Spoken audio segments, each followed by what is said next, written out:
Hello guys, welcome back to my YouTube channel cross to अडल। और दोस्तों, आपका स्वागत है एक फ्रेश न्यू वीडियो में, जिसमें हम आज डिस्कस करेंगे बेसिक्स ऑफ मेमोरी। ठीक है, तो आपका जो दो सब्जेक्ट्स हैं, एक first one computer application and the second one is digital electronics. तो उन दोनों जो ये टॉपिक दोनों सब्जेक्ट्स हैं, इनमें से एक कॉमन टॉपिक आपका है मेमोरीज। और मेमोरीज से कई जो आपके एग्जाम जो इलेक्ट्रॉनिक्स के होते हैं, इलेक्ट्रॉनिक्स इंजीनियरिंग के लिए, उसमें इस टॉपिक से क्वेश्चन पूछे जाते हैं। तो आज हम डिस्कस करेंगे मेमोरीज़ के बारे में। तो चलिए आइए स्टार्ट करते हैं।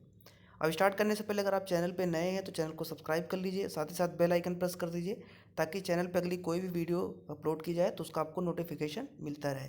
तो चलिए आइए स्टार्ट करते हैं। अब देख सकते हैं, जैसे मैंने बताया, आज का टॉपिक है मेमोरीज़। तो सबसे पहले हमें ये पता होना चाहिए कि मेमोरीज़ का हम यूज़ क्यों करते हैं। तो मेमोरीज़ यूज़ की जाती है जो आपका डिजिटल डाटा होता है उसको सेव करने के लिए। तो memories are used to store the data. ठीक है, तो डाटा को स्टोर करने के लिए आपकी मेमोरीज यूज़ की जाती हैं। और जो इसका सबसे बेसिक क्लासिफिकेशन होता है, उसके बेसिस पे जो आपकी मेमोरीज होती है वो आपकी दो टाइप्स की होती है। पहला जो है वो आपका है primary memory and the second one is the secondary memory. तो हम बात करेंगे सबसे पहले प्राइमरी मेमोरीज़ की। तो प्राइमरी मेमोरीज़ बेसिकली आपकी दो टाइप्स की होती हैं। First one is RAM memory and the second one is ROM memory. पहला जो क्वेश्चन आपका बनेगा इस टॉपिक से वो यहीं से स्टार्ट हो जाएगा कि आपकी प्राइमरी मेमोरीज़ क्या हैं। आपको एग्जांपल दे दिया जाएगा जैसे RAM, ROM, semi random access memories, CDs, DVDs, और आपसे पूछ लिखा क्या दिया जाएगा कि आपकी जो प्राइमरी मेमोरीज इनमें से कौन सी हैं। ठीक है, तो आपकी प्राइमरी मेमोरीज सिर्फ आपकी दो प्राइमरी मेमोरीज हैं। फर्स्ट जो आपका है वो RAM memory and the second one is ROM memory. और इसके बाद जो इसका क्वेश्चन बनता है वो रैम मेमोरीज और रोम मेमोरीज के फुल फॉर्म से। तो जो आप देख सकते हैं, जो आपका रैम मेमोरी है इसका जो फुल फॉर्म है that is random access memory and the second one is ROM memory, read only memory. ठीक है, तो यहाँ से आपके दो क्वेश्चन बन जाएंगे।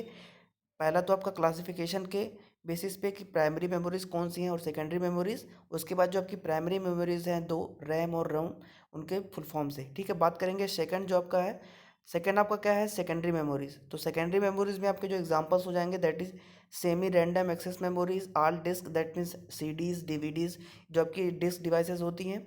साथ ही साथ serial access, magnetic tapes and ferrite core. ठीक है, तो ये सारे आपके एग्जाम्पल हैं। डिफरेंट डिफरेंट एग्जामों में पूछे भी जा चुके हैं ये सारे एग्जाम्पल। तो आपको ध्यान रखने हैं कि अगर आपसे पूछा था सेकेंडरी मेमोरी के एग्जाम्पल्स में, तो आप semi random access memory, CDs, DVDs, serial access, magnetic tape and ferrite core का एग्जाम्पल आप दे सकते हैं। ठीक है, अब हम बात करेंगे डिटेल्स में। सबसे पहले आप बात करेंगे जो आपकी प्राइमरी मेमोरीज होती हैं। तो प्राइमरी मेमोरीज में आपका जो रैम मेमोरी है that means random access memory. तो रैंडम एक्सेस मेमोरी का जो सबसे इंपॉर्टेंट पॉइंट है दैट इज़ आप इसमें रीड और राइट दोनों एप्लीकेशंस यूज कर सकते हैं। ठीक है, दोनों ऑपरेशंस आप परफॉर्म कर सकते हैं। इसलिए इसको बोलते हैं रीड राइट मेमोरी या फिर random access memory. That means आप रीड भी कर सकते हैं और इसमें राइट ऑपरेशन भी परफॉर्म कर सकते हैं।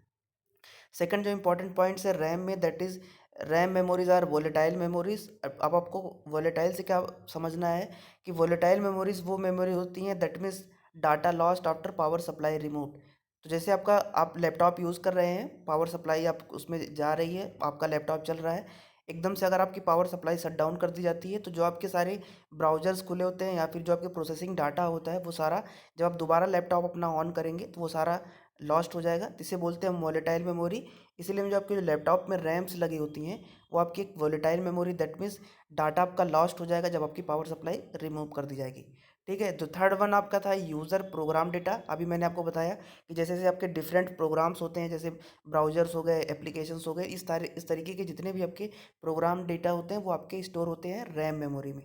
ठीक है, बात करेंगे नेक्स्ट जो आपकी मेमोरी है दैट इज़ रोम मेमोरी। तो रोम मेमोरी में सबसे पहले जो डिफरेंस आपका रैम मेमोरी से जब हम कंपेयर करेंगे, तो आपका जो रोम मेमोरी होता है इसमें सिर्फ आप रीड ऑपरेशन ऑपरेट कर पाएंगे। सेकंड वन आपका जो है वो रोम, आपकी जो मेमोरी है वो नॉन वॉलेटाइल मेमोरी है। दैट मीन्स जो आपकी रोम मेमोरीज यूज की जाती हैं वो परमानेंट स्टोरेज के लिए यूज की जाती हैं। ठीक है, दैट मीन्स आपका जब पावर सप्लाई अगर आपकी डिस्टर्ब भी होती है तो आपका जो डाटा है वो लॉस्ट नहीं करेगा। दैट मीन्स रैम मेमोरीज और non volatile memories. Third one is क्या है कि जो आपके मॉनिटर प्रोग्राम्स होते हैं वो रैम मेमोरी में आपके सेव किए जाते हैं। सेकंड जो एक आपके आप यहाँ पे एक चीज़ देख पा रहे होंगे, ये आपके एग्जाम में क्वेश्चन पूछा जा चुका है कि जो आपकी रोम मेमोरीज होती हैं वो बेसिकली आपका क्या होती हैं, एक कॉम्बिनेशनल सर्किट होती हैं। ठीक है, ROM memories are basically combinational circuit. और इसका जो आपका सर्किटरी होता है, दस में इसका जो सर्किट होता है वो आपका decoder followed by encoder. That means आपका डिकोडर और एनकोडर आप बैक टू बैक अगर लगाएंगे तो इसका जो सर्किट बनेगा वो आपका रोम मेमोरी के सिमिलर होगा, या फिर इसको आप क्या बोल सकते हैं, and gate followed by OR gate. That means आपके जो डिकोडर्स होते हैं वो एंड गेट्स होते हैं और इनकोडर आपके और गेट्स होते हैं। तो AND gate followed by OR gate, ये आपको जो ऑपरेशन याद रखना है कि basically ROM memories are combinational circuits, nothing but decoder followed by encoder AND gate followed by OR gate. ठीक है, ये काफ़ी इंपॉर्टेंट पॉइंट्स है। चलिए बात कर लेते हैं नेक्स्ट आपका जो नेक्स्ट इसका टॉपिक है। अगला क्या है कि अब हमने बेसिक चीज़ें देख ली, प्राइमरी मेमोरीज क्या है, सेकेंडरी मेमोरीज क्या है। इसके बाद आपके जो न्यूमेरिकल्स पूछे जाते हैं रैम और रोम पे, ठीक है। तो पहला जो न्यूमेरिकल आपका बनेगा कि रोम की साइज से रिलेटेड, कि आपको आपके नंबर ऑफ एड्रेस लाइंस या साथ ही साथ आपको आउटपुट लाइंस दे रखी रहेंगी और आपसे पूछा गया what is the ROM size. तो रोम साइज का जो फॉर्मूला बनेगा that is 2 to the power n into m, where n is equal to number of address lines and m is equal to output lines या फिर length of data. जो आपका data का length है वो उसकी लेंथ क्या है, और या फिर आप कह सकते हैं जो आपकी आउटपुट लाइंस बनेगी, यहाँ से आपको रोम की साइज मिल जाएगी 2 to the power n into M.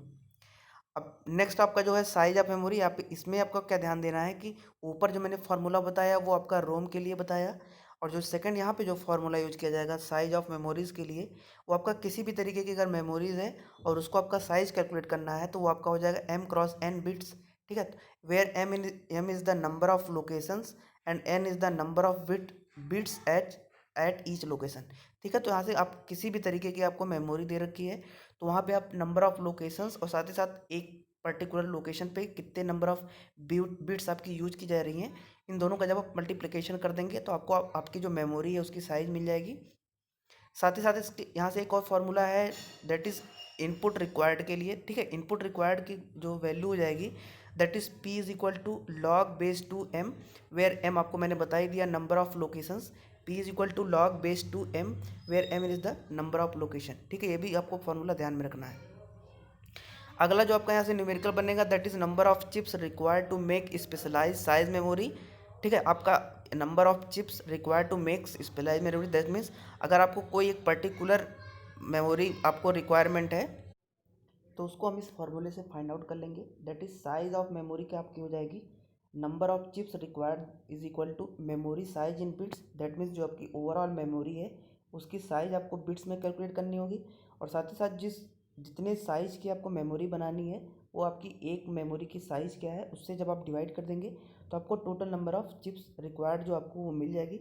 इसको एक एग्जांपल से समझते हैं। ठीक है, तो यहाँ पे आप देख सकते हैं कि number of chips required question में आपसे पूछी गई थी, जहाँ पे आपको मेमोरी साइज़ दे रखी थी 1 किलोबाइट की, और साथ ही साथ जो आपकी सिंगल एक मेमोरी चिप थी उसकी साइज़ इन्होंने दे रखी थी 256 बिट। आपसे क्या पूछा गया, what is the number of chips required. तो number of chips required is equal to 1 kilobyte divided by 256 bits. अब आपको पता ही है कि 1 किलोबाइट में आपका क्या हो जाएगा 1024 बाइट, और एक बाइट में आपकी 8 बिट हो जाएगी। तो टोटल नंबर ऑफ जो आपके डाटा है उसको सबसे पहले आपको बिट में कन्वर्ट कर लेना है, उसके बाद यहाँ से आप डिवाइड करेंगे 2 to the power 8 that mean 256 से। तो यहाँ से आपको जो आपका नंबर ऑफ चिप्स रिक्वायर्ड मिल जाएगी दैट इज़ 32, और आपका ऑप्शन हो जाएगा कि number of chips required to construct from a memory size of 1 kilobyte of the memory 256 bit is equal to 32।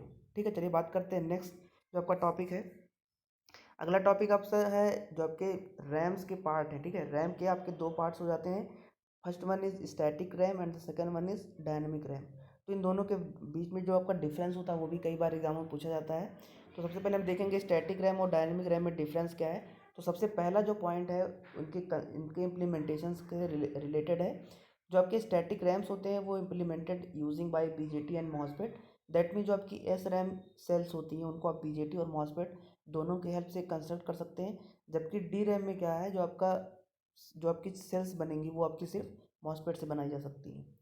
Second one क्या है, आपका जो स्टैटिक रैम होती है वो आपकी मोर पावर डिसिपेशन, उनको पावर की ज़्यादा रिक्वायरमेंट होती है, और आपकी जो डायनेमिक सेल्स होती हैं, जो डायनेमिक मेमोरी है एस डी रैम, उसके लिए आपको लेस पावर की रिक्वायरमेंट रहेगी। नेक्स्ट क्या है कि ऑपरेटिंग स्पीड फास्टर होगी आपकी एस रैम की in comparison to D RAM. Next क्या है, use in cache cache memory, जो आपका इसका यूज़ किया जाता है वो आपका कैश मेमोरीज में यूज़ करते हैं। जबकि जो आपकी डायनेमिक रैम सेल होती है that is used in main memories. अगला क्या है कि जो आपका एस रैम में जो आपका डाटा स्टोर किया जाता है वो आपका फ्लिप फ्लॉप के फॉर्म में यूज करते हैं। जबकि आपका एस डी रैम में क्या है, आपका मॉस कैपेसिटर के फॉर्म में आपका डाटा स्टोर किया जाता है। साथ ही साथ जो आपकी एस रैम्स होती हैं उनकी जो डेंसिटी होती है वो आपकी कम होती है in comparison to D RAMs के। और जो आपका लास्ट पॉइंट है काफ़ी इंपॉर्टेंट है, ये आपको एग्जाम में पूछा जा चुका है पिछले वाले, that is no refreshing is required in S RAM. जबकि आपको डी रैम में क्या होता है कि हर 2 मिली सेकेंड्स के बाद आपको रिफ्रेशिंग की रिक्वायरमेंट होती है। तो ये सारे बेसिक डिफरेंस थे एस रैम और डी रैम में। आपको ये सारी टेबल्स एक बार रिवाइज करके जाना है ताकि इसमें से अगर आपको कोई भी क्वेश्चन पूछा जाए तो आप सॉल्व कर पाए। नेक्स्ट अगला क्या है, प्रोग्रामेबल लॉजिक डिवाइसेस से क्वेश्चन है। दैट इज आपकी सबसे पहले हम बात करेंगे प्रोग्रामेबल लॉजिक डिवाइसेस से। इसमें आपका P ROM, P A L and P L ए, इसके फुल फॉर्म से भी क्वेश्चन बनता है। दैट इज पहला आपका है programmable read only memory, second one is P A L programmable logic array, and the third one is programmable logic array. ठीक है, P L A programmable logic array and P A L programmable array logic. अब इसमें basic difference जो आपसे इससे question जो सबसे important बनता है वो आपका ROM, P A L and P L A से आपका पूछा जाता है कि कौन सा आपका फिक्स्ड रहेगा और कौन सा आपका प्रोग्रामेबल रहेगा। तो सबसे पहले आपको रोम देखेंगे हम। रोम में क्या होता है कि आपका दोनों एंड और दोनों फिक्स्ड रहेंगे। और साथ ही साथ आपका जो पी एल ए होता है दैट मीन्स आपका प्रोग्रामेबल ऑल, इसमें आपका एंड और दोनों प्रोग्रामेबल होंगे। जबकि जो आपका पी रोम हो जाएगा इसमें आपका जो एंड ऑपरेशन होगा वो आपका फिक्स्ड रहेगा, जबकि जो आपका और ऑपरेशन होगा उसको आप प्रोग्रामेबल अपने अकॉर्डिंग कर सकते हैं। और जो लास्ट आपका है पी एल में क्या होता है, जो आपका एंड ऑपरेशन है उसको आप प्रोग्रामेबल कर सकते हैं और जो आपका और ऑपरेशन होगा वो आपका फिक्स्ड होगा। तो ये टेबल आपको ध्यान में रखनी है, काफ़ी इंपॉर्टेंट है, इससे लगभग हर एग्जाम में आपसे क्वेश्चन पूछे जाते हैं। बात करते हैं नेक्स्ट का। नेक्स्ट आपका डिफरेंस से रिलेटेड है जिसमें आपके पी रोम, पी एल ए और पी ए एल से आपके डिफरेंसेस पूछे गए हैं। तो सबसे पहले हम पी रोम का देखेंगे। जो पहला पॉइंट है कि जो आपकी पी रोम सेल्स होती हैं वो cheaper and simpler compare to P L A and P A L. ठीक है, नेक्स्ट आपका क्या था कि पी रोम सेल्स में आपका कि only Boolean function is in standard SOP form. ठीक है, जो आपके स्टैंडर्ड एसओपी फॉर्म्स में जो आपके बुलियन फंक्शंस होंगे उन्हीं को आप पी रोम की मदद से कंस्ट्रक्ट कर पाएंगे। जबकि ये जो कंडीशन है पी एल ए और पी एल में नहीं होती है। ठीक है, नेक्स्ट आपका क्या था, all min terms are decoded and it is generally feasible list. ठीक है, तो दोस्तों आज के लेसन में इतना ही। उम्मीद करता हूँ आपको सारी चीज़ें क्लियर हुई होंगी। बाकी स्क्रीन पे आपको लिंक दिख रहा होगा, इसके थ्रू आप मुझे अनअकैडमी पे फॉलो कर सकते हैं। वहाँ भी मेरे कई सारे कोर्सेज़ हैं। अगर आपको कोर्सेज़ पसंद आते हैं उनको रेट करिए, रिव्यू करिए, साथ ही साथ अपने दोस्तों को रिकमेंड करिए। और मिलते हैं आपसे नेक्स्ट लेसन में, तब तक के लिए आपका बहुत बहुत शुक्रिया।